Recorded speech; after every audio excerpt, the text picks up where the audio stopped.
రోజు రోజుకి గోల్డ్ రేట్లు పెరుగుతున్నాయి. తాకట్లో ఉన్న బంగారానికి వడ్డీలు పెరుగుతున్నాయని టెన్షన్ పడుతున్నారా? కొమ్మూరి గోల్డ్ వచ్చాక ఆ టెన్షనే పోయింది. Kommuri gold. Breaking news, Vizag steel plant లో ఒక బ్లాస్ట్ జరిగింది. ఇప్పటి వరకు 9 మంది చనిపోయారంటూ కూడా ఒక న్యూస్ అయితే ఇప్పుడు వెలుగులోకి రావడం జరిగింది. మొత్తం బ్లాస్ట్ జరిగినప్పుడు 16 మంది ఆ ప్రాంతంలో ఉన్నారంటూ కూడా చెప్పారు. So Vizag steel plant SMS1 CCD డిపార్ట్మెంట్లో ఈ లాడిల్ దగ్గర అయితే ఈ స్టీల్కి సంబంధించిన ఈ ఉక్కుకు సంబంధించిన బకెట్స్ ఉంటాయో అవి ఆల్రెడీ కరిగి ఉంటాయి. సో ఆ బకెట్స్ని ఏదైతే క్రేన్ సాయంతో తీసుకెళ్తున్నప్పుడు ఈ యొక్క బ్లాస్ట్ జరిగిందంటూ కూడా చెప్తున్నారు. దీంతో ఆ బకెట్స్ అన్నీ కూడా ఒక్కసారిగా అక్కడ పనిచేస్తున్న ఆ కార్మికుల పైన పడిపోవడంతో కొంతమంది సజీవ దహనం అయిపోయారని చెప్తున్నారు. అలాగే మరికొంతమంది గాయాలతో బయటపడ్డారంటూ కూడా చెప్తున్నారు. ఇప్పటివరకు 16 మందిలో 7 ఎవరైతే ఉన్నారో వారందరూ కూడా 7 హిల్స్ అలాగే కిమ్స్ హాస్పిటల్లో ట్రీట్మెంట్ తీసుకుంటున్నారు. వారందరికి కూడా పూర్తిగా శరీరం అంటుకుపోయిందంటూ కూడా చెప్తా ఉన్నారు.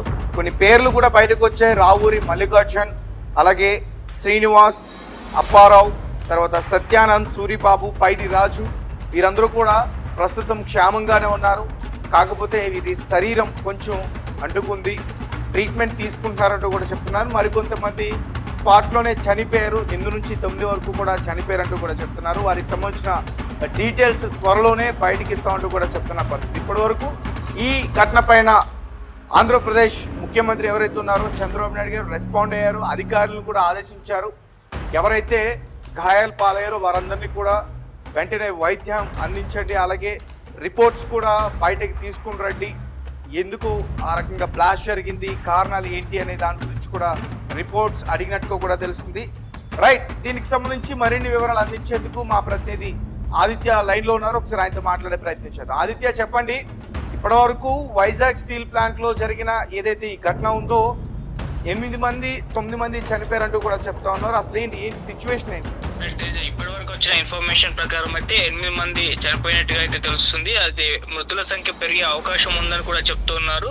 సో ప్రమాదం ఇప్పుడైతే మొత్తం ఆంధ్రప్రదేశ్ రాష్ట్ర వ్యాప్తంగా కాకుండా దేశవ్యాప్తంగా కూడా వైరల్ అయిపోతుంది. ఎందుకంటే విశాఖ స్టీల్ ప్లాంట్ గురించి మనకు తెలిసిందే, ఎప్పటి నుంచో కూడా ఇది వార్తల్లో ఉంటుంది. దీనిపైన ఎన్నో అంటే ఇష్యూస్ కూడా జరగడం మనం చూసాం. అసలు ఏం జరిగింది అనేది చూసుకుంటే ఇవాళ సోమవారం సాయంత్రం అయితే అగ్ని ప్రమాదం అయితే ఒక భారీదే చోటు చేసుకుంటుంది. ఈ మధ్య కాలంలో అగ్ని ప్రమాదాలు తెలంగాణలో కూడా, హైదరాబాద్ లో ముఖ్యంగా జరగడం కూడా మనం చూసాం.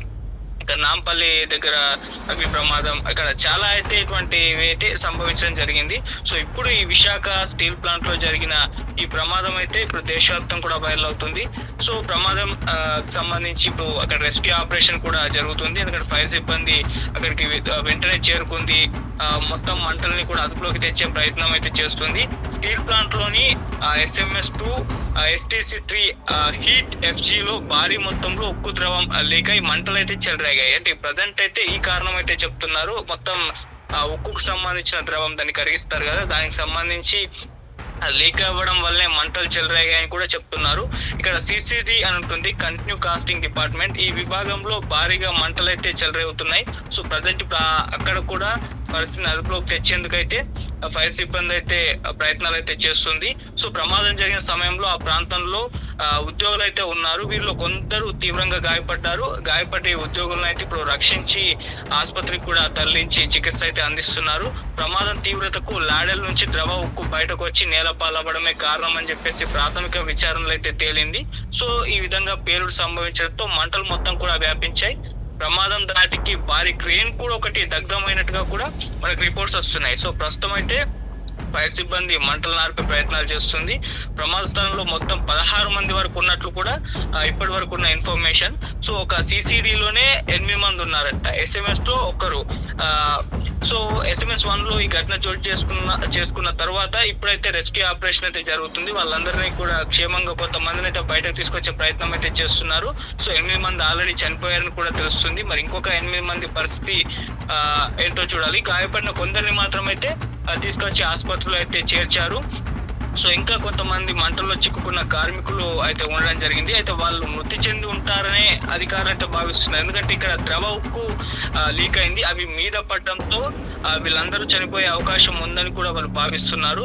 సో ఉక్కు ద్రవాన్ని లిఫ్ట్ చేస్తుండగా ఈ పేలుడు అయితే సంభవించింది.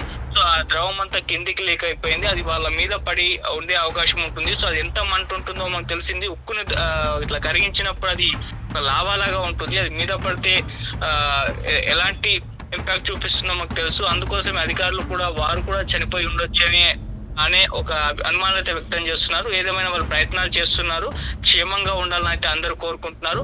ప్రస్తుతం అయితే దీనిపైన కంప్లీట్ గా అసలు ఏం జరిగిందనే దాని మీద దర్యాప్తు అయితే చేస్తున్నారు. దర్యాప్తు తర్వాత మరిన్ని వివరాలు కూడా బయటకు వచ్చి మనకి దీనికి సంబంధించి కారణం ఏంటనేది కూడా మనకు తెలిసే అవకాశం అయితే ఉంది. పూర్తి వివరాలు అయితే తొందరలో తెలుస్తాయి Teja. Right, thank you Aditya. Thank you. So Vizag steel plant లో జరిగిన ఏదైతే ఈ అగ్ని ప్రమాదం ఉందో దీనికి సంబంధించి సిసిడి డిపార్ట్మెంట్ లో అక్కడ ఎవరైతే పని చేస్తూ ఉన్నారో ఆ కార్మికులు మొత్తం 16 మందిలో ఇప్పటి వరకు 8 మంది చనిపోయారంటూ కూడా చెప్తున్నారు. ఇంకా మృతుల సంఖ్య పెరిగే అవకాశం ఉందంటూ కూడా చెప్తా ఉన్నారు. ప్రస్తుతం 7 హిల్స్ కిమ్స్ హాస్పిటల్లో 8 అయితే ట్రీట్మెంట్ తీసుకున్నారు. వారందరూ కూడా పూర్తిగా గాయాలైన వారి శరీరం అంతా కూడా కాలిపోయింది. ఎందుకంటే మెల్ట్ అయిన ఏదైతే ఉందో ఆ ఉప్పు అది బకెట్స్ రూపంలో క్రేన్ సాయంతో దాన్ని ఒక ప్లేస్ నుంచి ఇంకో ప్లేస్కి షిఫ్ట్ చేస్తున్న టైంలో ఈ ప్రమాదం జరిగింది. దీంతో అవి ఒక్కసారిగా వారి మీద పడిపోయింది. సో దీనివల్ల స్పాట్లోనే కొంతమంది చనిపోయారు, మరికొంతమంది ఇప్పుడు హాస్పిటలైజ్డ్ అయ్యారు. సో రావూరి మల్లికార్జున్, మల్లెల శ్రీనివాస్, అర్జున అప్పారావు, సత్యానంద్, సూరిబాబు, పైడి రాజు వీరందరూ కూడా ప్రస్తుతం ట్రీట్మెంట్ తీసుకుంటున్నారు. అలాగే మృతుల సంఖ్య ఇంకా పెరిగే ఛాన్స్ ఉందంటూ చెప్తా ఉన్నారు. ఆ మృతుల ఎవరైతే ఉన్నారో వారందరి గురించి కూడా వివరాలు వెల్లడించే ప్రయత్నం కూడా చేస్తున్నట్టు కూడా చెప్తున్నారు. దీనిపైన ఆంధ్రప్రదేశ్ ముఖ్యమంత్రి ఎవరైతే ఉన్నారో చంద్రబాబు నాయుడు గారు తీవ్రంగా దిగ్భ్రాంతి వ్యక్తం చేశారు. అలాగే హుటాహుటిన విజయనగరం నుంచి హోమ్ మినిస్టర్ ఎవరైతే ఉన్నారో అనిత గారు వెంటనే ఆ ప్రాంతానికి చేరుకున్నారంటూ కూడా చెప్తున్నారు. దీనికి సంబంధించి క్లియర్ ఇన్ఫర్మేషన్ ఒకసారి మనం చూసేందుకు ప్రయత్నిద్దాం. స్టీల్ ప్లాంట్ లోని SMS2 STC3 హీట్ FGలో భారీ మొత్తంలో ఉక్కు ద్రవం లీకే మంటలు చెలరేగాయి. సిసిడి కంటిన్యూ కాస్టింగ్ డిపార్ట్మెంట్ ఈ విభాగంలో భారీగా మంటలు చాలా రేగుతున్నాయి. రంగంలోకి దిగిన ఫైర్ సిబ్బంది మంటలు ఆర్పేందుకు ప్రయత్నిస్తున్నారు. ప్రమాదం జరిగిన సమయంలో ఆ ప్రాంతంలో ఇంకా కొంతమంది కార్మికులతో పాటు ఉద్యోగస్తులు కూడా ఉన్నారు. వీరిలో కొందరు తీవ్రంగా గాయపడ్డారు. గాయపడ్డ ఉద్యోగులను రక్షించి చికిత్స నిమిత్తం ఆసుపత్రికి తరలించారు. ప్రమాదం తీవ్రతకు లాడల నుంచి ద్రవ ఉక్కు బయటకు వచ్చింది, అది నేలపాలైంది. సో భారీ పేలుడుతో మంటలు వ్యాపించాయి. ప్రమాదం దాటికి భారీ క్రేన్ దగ్ధమైంది. ప్రస్తుతం ఫైర్ సిబ్బంది మంటలను ఆర్పుతుంది. ప్రమాద స్థలంలో మొత్తం 16 మంది వరకు ఉన్నట్లు సమాచారం. సిసిడి విభాగంలోనే 8 మంది ఉన్నారు. SMS1లో ఈ ఘటన చోటు చేసుకుంది. ఇప్పటి వరకు 8 మంది మృతి చెందగా గాయపడిన మరో 2 పరిస్థితి విషమంగా ఉంది. ద్రవ ఉక్కు మీద పడడంతో మంటల్లో చిక్కుకున్న ఆ కార్మికులంతా మృతి చెంది ఉంటారని అధికారులు భావిస్తా ఉన్నారు. ఇంకా ఉక్కు ద్రవాన్ని లిఫ్ట్ చేస్తుండగా ఒక్కసారిగా ఈ పేలుడు సంభవించి ఈ ప్రమాదం జరిగిందని చెప్తున్నారు.